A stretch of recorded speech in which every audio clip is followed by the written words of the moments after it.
Prezadas crianças, nascidas e por nascer, prezada mãe, prezada irmã, louvado seja nosso Senhor Jesus Cristo, para sempre seja louvado, e nossa Mãe Maria Santíssima.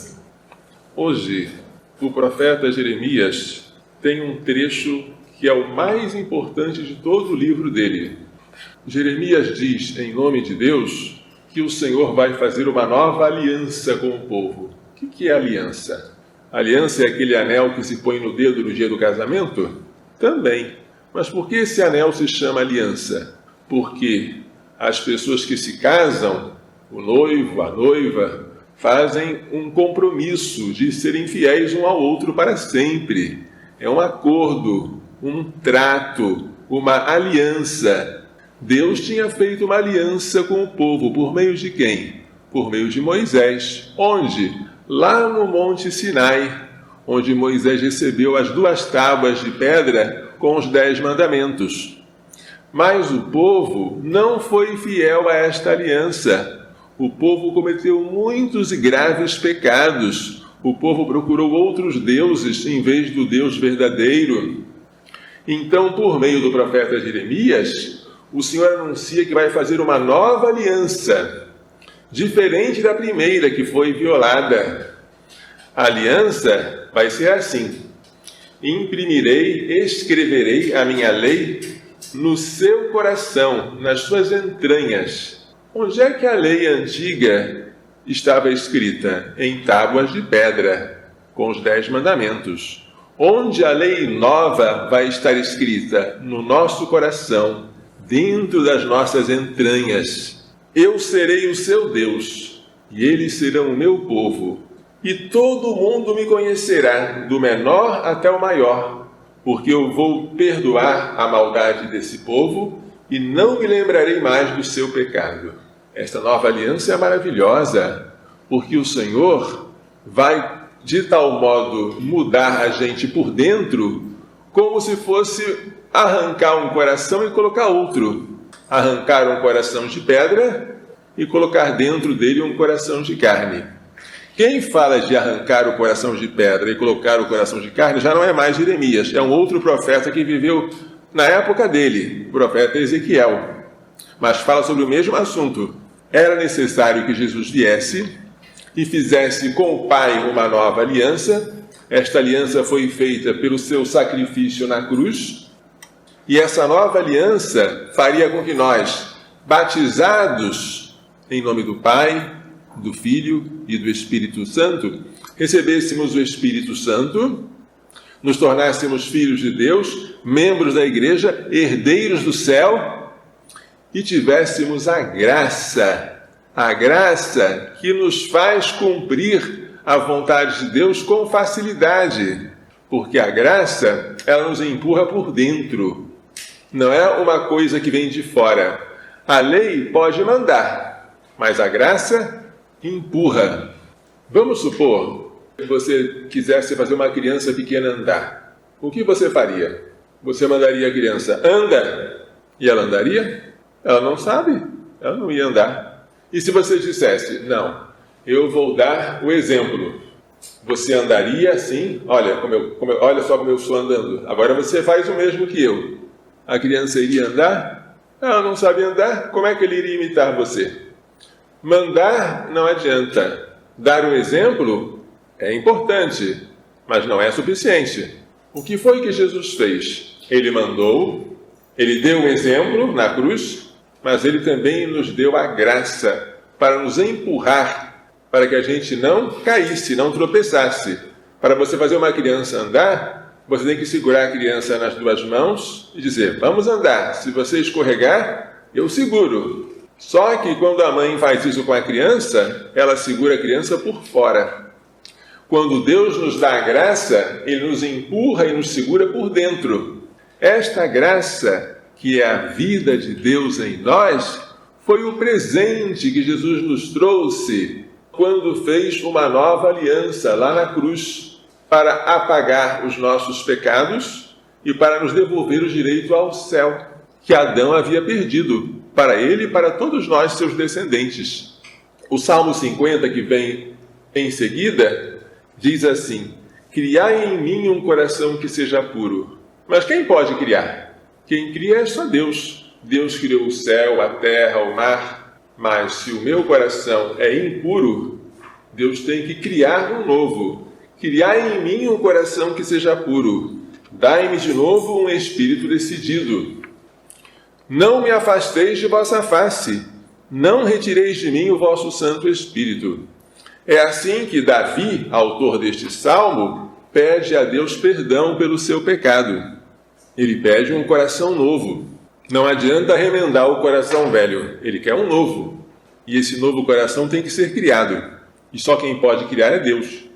A segunda leitura, tirada da carta aos Hebreus, ela fala que Jesus, nos dias de sua vida terrestre, quando ele vivia aqui na terra, fez uma oração muito forte, com clamor e lágrimas, pedindo o quê? Pedindo para ser salvo da morte. A quem ele pediu? Ao Pai. Com forte clamor e lágrimas, ele dirigiu preces e súplicas àquele que o podia salvá-lo da morte. E Jesus foi salvo da morte? Se você pensar que ele morreu, então ele não foi salvo da morte. Mas se você pensar que depois de morrer ele ressuscitou, então ele foi salvo. Por isso, a carta continua. E foi atendido por causa da sua submissão, da sua entrega a Deus, da sua piedade. Assim, Jesus foi atendido, não deixando de morrer, mas ressuscitando após a sua morte. E embora ele fosse filho, Jesus é filho de Deus. Ele aprendeu a obediência pelo sofrimento. Que coisa, hein? Jesus aprendeu alguma coisa? Como Deus, Jesus não tinha nada que aprender. Ele sabia de tudo. Mas como homem, ele aprendeu muitas coisas. Ele aprendeu arte de carpinteiro com São José. Aqui a Bíblia diz que ele aprendeu a obediência pelo sofrimento. O sofrimento fez até Jesus, como homem, aprender alguma coisa, quanto mais para nós. O sofrimento nos ajuda para tantas coisas. Ele nos purifica, ele nos faz enxergar coisas que antes nós não enxergávamos.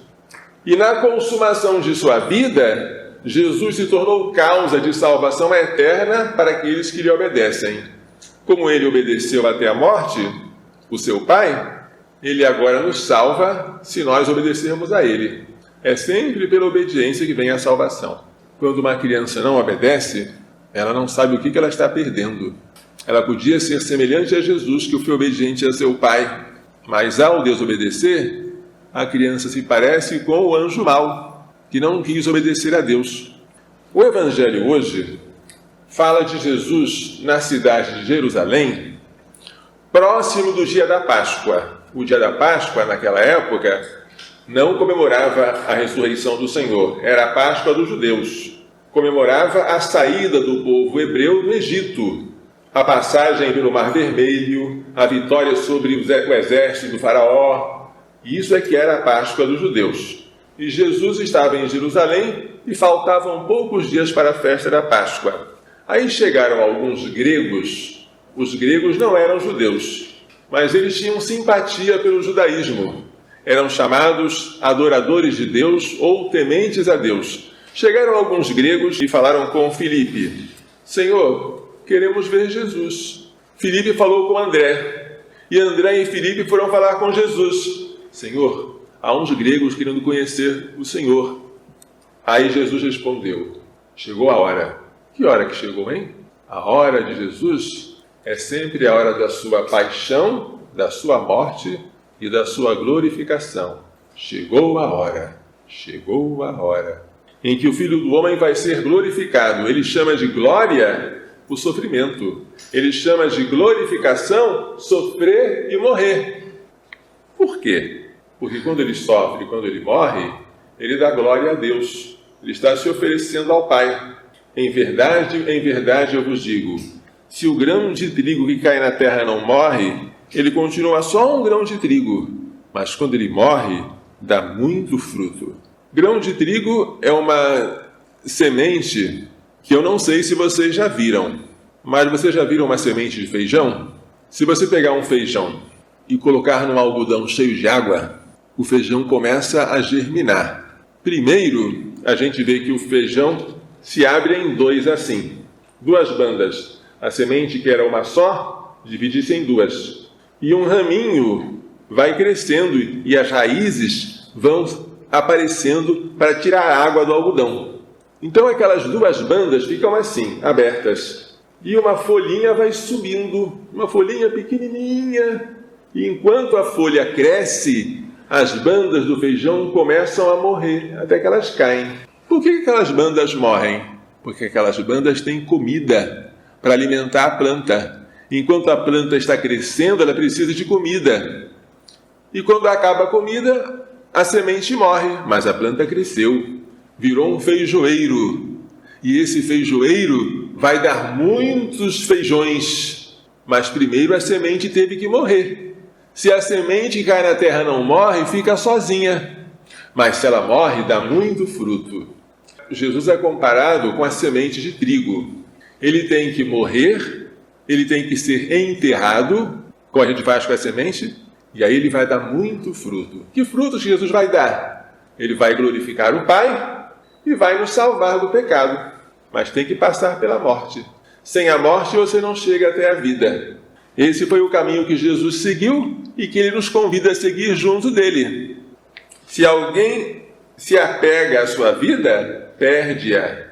Mas quem faz pouca conta da sua vida neste mundo, vai conservá-la para a vida eterna. É morrendo que se vive. Se alguém quer me servir, siga-me. E onde eu estou, lá na glória do Pai, lá estará também o meu servo. Se alguém me serve, meu Pai o honrará. Agora sinto-me angustiado. E que direi? Pai, livra-me desta hora? Mas foi justamente para esta hora que eu vim. Pai, glorifica o teu nome. Jesus se fez homem, no ventre de Maria Santíssima, nasceu, cresceu, justamente para esta hora, para a hora em que ele iria morrer por nós. Como é que ele pode dizer ao Pai, salva-me desta hora? Então ele diz, glorifica o teu nome. E o Pai diz, como uma voz parecida de um trovão lá no céu, eu o glorifiquei e o glorificarei de novo. O Pai terá o seu nome glorificado, nome quer dizer pessoa, né? Quando o Filho se entregar a ele na cruz. A multidão que ouviu aquele barulho não sabia o que era. Será que foi um trovão? Será que foi um anjo que falou com ele? Mas Jesus disse, aquilo que vós ouvistes, essa voz, não foi por minha causa, foi por vossa causa. É agora o julgamento deste mundo. É agora que o chefe deste mundo, que é o demônio, vai ser jogado fora, vai ser expulso. E quando eu for elevado da terra, atrairei todos a mim. Quando é que Jesus seria elevado da terra? Na sua cruz. Ele não está levantado? E a gente não olha para ele? E a gente olha e chora e se arrepende. A gente se atrai por ele. A gente se deixa atrair por ele. Porque na cruz, ele deu a maior prova de amor por nós. Ninguém tem maior amor do que aquele que dá a vida pelos seus amigos. E ele morreu por nós. Então ele tem o máximo de amor por nós. Jesus falava assim para indicar de que morte ele iria morrer. Jesus iria morrer crucificado. E a cruz seria a sua exaltação, a sua elevação, a sua glória. Então, a Quaresma é um tempo de a gente fazer igual aquela semente. Morrer. Morrer para dar frutos. Como é que a gente morre? Obedecendo. Obedecendo, a gente deixa de fazer a nossa vontade para fazer a vontade da mamãe ou de alguma pessoa que manda em nós. Como é que a gente morre? Deixando de comer uma coisa gostosa para oferecer a Jesus aquele sacrifício. Como é que a gente morre? Ficando em silêncio quando você está com o desejo de falar. Silêncio, é hora de ir para a capela. Cada vez que você faz isso, você está morrendo um pouquinho. E quanto mais você vai morrendo, mais você vai receber a vida eterna, porque é morrendo que se vive. Vamos então agradecer muito a Jesus por ele ter morrido por nós. Vamos pedir perdão por nós nem sempre termos sido agradecidos a ele. E vamos fazer um propósito. Nessa Quaresma, eu quero a cada dia morrer um pouquinho, para depois poder ressuscitar com Jesus também. Que Maria Santíssima e São José nos façam entender tudo isso e nos façam pôr em prática tudo isso. Louvado seja nosso Senhor Jesus Cristo. para sempre seja louvado em nossa Mãe Maria Santíssima.